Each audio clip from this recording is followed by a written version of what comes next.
What's up, everybody? It's Ryan here. Today we're going to be talking about pivot tables, how to make them go from their original view to their classic view. There's only two ways I know how to do this. Let me show you.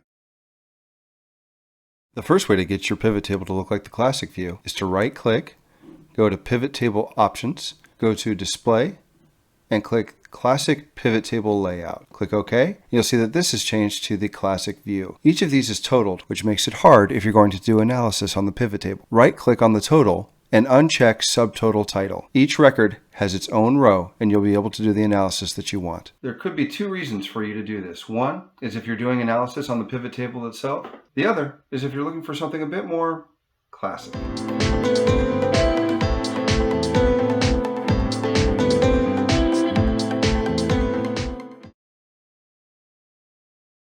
The second option actually has to take place after you've already performed option 1. What you're going to do is set up your entire worksheet so that each pivot table you create will be created in the classic view. To do this, click File, Save As, and then from this drop-down under Downloads, select Excel 97-2003 Workbook XLS. Click Save, and then from there on out, every pivot table you create will be in classic view. That's it for this episode.